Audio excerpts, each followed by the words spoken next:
ಹುಂಬ್ಳೆಬೈಲು ಗ್ರಾಮ ಪಂಚಾಯಿತಿ ವ್ಯಾಪ್ತಿಯಲ್ಲಿ ಕಾಡಾನೆಗಳ ಉಪಟಳಕ್ಕೆ ರೈತರು ತತ್ತರಿಸಿ ಹೋಗಿದ್ದಾರೆ. ಹುಂಬ್ಳೆಬೈಲು ಗ್ರಾಮದ ಸುತ್ತಮುತ್ತಲು ಕಾಡಾನೆಗಳು ಮತ್ತೆ ಹಾವಳಿ ಇಟ್ಟಿದ್ದು ರೈತರು ಬೆಳೆದ ತೆಂಗಿನ ಮರ, ಅಡಿಕೆ ಮರಗಳನ್ನು ಹಾಳು ಮಾಡಿವೆ.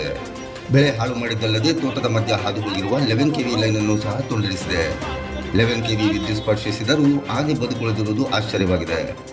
ಈ ವಿಚಾರವನ್ನು ಗ್ರಾಮದ ರೈತರು ಕೆಇಬಿ ಇಲಾಖೆಯವರಿಗೆ ತಿಳಿಸಿದರೆ, ಆನೆ ತಂತಿಗೆ ಟಚ್ ಮಾಡಿದರೆ ಟ್ರಿಪ್ ಆಗುತ್ತೆ, ಯಾವುದೇ ಜೀವಹಾನಿ ಆಗಲ್ಲ ಎಂಬ ಹಾರಿಕೆ ಉತ್ತರವನ್ನು ಕೆಇಬಿ ಅಧಿಕಾರಿಗಳು ನೀಡುತ್ತಿದ್ದಾರೆ ಎಂದು ಸ್ಥಳೀಯರು ಆರೋಪಿಸಿದ್ದಾರೆ. ಅಕಸ್ಮಾತ್ ಟ್ರಿಪ್ ಆಗದೇ ಇದ್ದಲ್ಲಿ ಆನೆ ಸಾವನ್ನಪ್ಪಿದರೆ ಇದರ ಹೊಣೆಯನ್ನು ಅರಣ್ಯ ಇಲಾಖೆ ಹೊರುತ್ತೋ ಅಥವಾ ಕೆಇಬಿ ಸ್ವೀಕರಿಸುತ್ತೋ ಎಂದು ರೈತರು ಪ್ರಶ್ನಿಸಿದ್ದಾರೆ.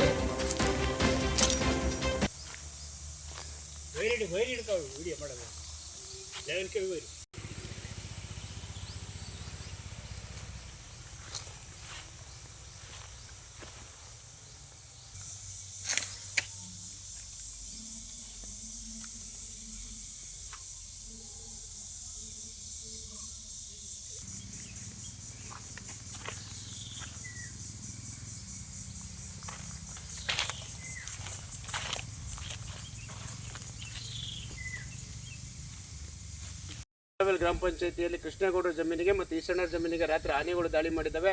2 ಆನೆಗಳು ಬಂದು ತೆಂಗಿನ ಮರ, ಅಡಿಕೆ ಮರ ಎಲ್ಲವನ್ನು ಸಂಪೂರ್ಣವಾಗಿ ನಾಶಗೊಳಿಸಿದೆ. ರೈತರು ಕಂಗಾಲಾಗಿದ್ದಾರೆ. ಅನೇಕ ಬಾರಿ ನಾವು ಮನವಿಯನ್ನು ಸಲ್ಲಿಸಿದ್ವಿ. ಯಾವುದೇ ಕೂಡ ಅರಣ್ಯಾಧಿಕಾರಿದವರು ಸೂಕ್ತ ಕ್ರಮಗಳನ್ನು ಕೈಗೊಂಡಿಲ್ಲ. ಮತ್ತು ಟ್ರೆಂಚ್ ಹೊಡಿಬೇಕು ಅಂತೇಳಿ ಮನವಿ ಕೊಟ್ವಿ, ಅದು ಕೂಡ ಅವರು ಮನವಿಯನ್ನು ಸ್ವೀಕರಿಸಲಿಲ್ಲ. ಹಾಗಾಗಿ ನಾವು ಅರಣ್ಯ ಅಧಿಕಾರಿಗಳು ತಕ್ಷಣ ಆಗಮಿಸಿ ಒಂದು ಟ್ರೆಂಚ್ ವ್ಯವಸ್ಥೆಯನ್ನು ಮಾಡಬೇಕು. ಮತ್ತು ಇದೇ ರೀತಿ ತೋಟದೊಳಗೆ ಒಂದು 11 ಕೆವಿ ವೈರು ಕೂಡ ಪಾಸ್ ಆಗಿದೆ. ಅದಕ್ಕೂ ಕೂಡ ಅನೇಕ ಬಾರಿ ಮನವಿಯನ್ನು ಕೊಟ್ಟಿದ್ವಿ. ಅದಕ್ಕೂ ಕೂಡ ನೋಡಿ, ರಾತ್ರಿ ಬಂದು ಲೈನನ್ನೇ ಕಟ್ ಮಾಡಿದೆ.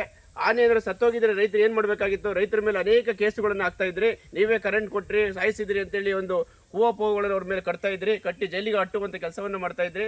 ಈಗ ಸತ್ತಿದೆ, ಇದಕ್ಕೆ ಹೊಣೆ ಯಾರು? ರಾತ್ರಿ ಸತ್ಬಿಟ್ಟಿದ್ರೆ ಏನು ಮಾಡಬೇಕಾಗಿತ್ತು?